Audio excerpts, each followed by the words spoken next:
Hi friends, this is Trish and welcome to Teacher Therapy. Today we're going to be talking about some surprising new philosophies on grading. But first, I want you to think about your schooling experience. What motivated you to turn in assignments? What made you try in school? What made you show up on time and not cut class? And I want you to think about all of those things throughout this video. For the majority of us, I would guess that grades motivated you, passing and not staying back motivated you. Your parents probably motivated you. Maybe you wanted to be eligible to play in sports. Maybe you had goals to get into college. But no matter what your motivation, at the end of the day, your grade did matter. Now I want you to imagine modern schooling. How would you perform if you could never get a 0? I mean, even if you didn't turn in absolutely anything, you would automatically get a 50. How would you treat homework if the teachers were barred from counting it as a grade? What if there was no such thing as losing late points? Even if the deadline was, say, January 1st, you could still turn it in on April 1st with no penalties. What if the whole concept of behavioral grades disappeared? No participation grades, no conduct grades, and your teacher couldn't be picky about any standards or specifications with your work. So if she specified, please don't do your whole assignment in red pen, and you did it in red pen, she could not take off any points for that. She could not make you redo the assignment. Would you care about what the teacher asked you to do at that point? What would happen if you found out that nothing counted towards your grade except maybe 2 tests per quarter? So book reports, projects, classwork, we already mentioned homework. None of those things could count towards your grade. Only 1 test that you could take multiple times counted for your grade. Would you study? Would you bother working that hard on a project? Would you do your homework at all? And what if I told you it was nearly impossible to fail? No matter how many days you missed, no matter how much work you never even attempted, it was going to be very difficult for you to fail. How seriously would you take school? In case you're wondering, I'm not describing the plot for a Twilight Zone episode. I am describing very, very popular modern theories on education. In the urban community, it tends to be called equitable grading. In the suburban community, it tends to be called standards-based grading. Now, every school can choose to do it a little bit differently, but the last 2 districts that I was a part of participated in this philosophy of assignments and grading. Basically, the only thing that showed up on the quote-unquote report card would be the scores for their last test. So let's say we gave a specific benchmark test and the kid made like a 3 on it. In theory, they could retake the exact same test 12 weeks later, get a 100 on it, and that was their grade. I forgot to mention earlier, averages are completely canceled. In the olden days, sometimes teachers allowed retakes, but maybe the highest grade you could make was a 70, or maybe she averaged your first test and your last test. But today, 15 tests later, if your teacher allows it, whatever the last grade is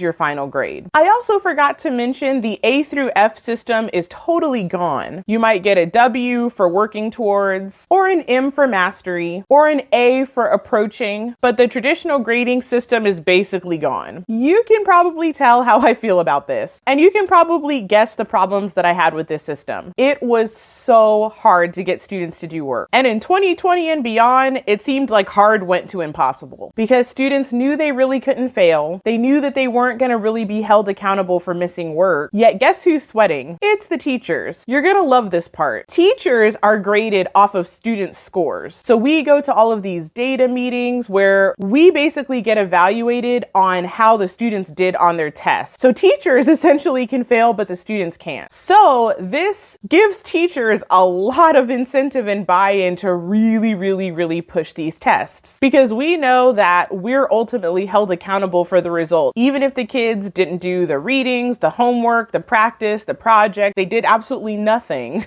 We're held accountable for them not making high scores on these benchmark tests. So the big question is why? Why change the whole entire traditional grading system? And again, this is not just urban districts. This is very much suburban districts too. Just look up standards-based grading. There are people out there that are concerned about students that are not performing well, and they feel as if the traditional grading system hurts students' self-esteem, that maybe with enough zeros, students get in such a big hole that they can't dig themselves out, therefore they just give up and lose all motivation. And I totally understand where they're coming from. But my personal belief is that the approach is totally wrong. There's a common philosophy, even though they would not phrase it this way, that says if you lower the standards, then that opens the door for more people to have access to opportunities. The problem is somebody can lower standards to open up a door, but if that person was never given the skills, the character, the attitude, and the habits to maintain what they're given, then to me, that's almost worse than never having it to begin with. Instead of lowering standards, I personally believe we need a massive movement of literal volunteers to teach children how to read, to be mentors, and to fill in a lot of the gaps that students legitimately have. But that job can't be given just to the teacher. We're simply incapable of doing that task. All of the new philosophies that I just described doesn't prepare students for life, not for college, not even for a job at a fast food establishment. Everywhere we go, there are rules, procedures, standards, expectations, and time limits on things. And students from all backgrounds are being taught that that just doesn't matter. They're being taught that everybody is going to bend their standards and expectations to meet the preferences of the individual for each individual person, no matter how many individuals there are. And that is just absolutely impossible. Some of these different philosophies might put a short-term band-aid on the problem of lots of students failing. And districts can brag and say, we have a 97.8% graduation rate. But if many of the graduates are reading on a third grade level, then I would say that that is not a huge accomplishment. So this is just the start of the conversation. I have so much more to say, but I would love to hear what you think. If you're an adult and you're already out of high school, I would love to know how you would have done under these rules and structures.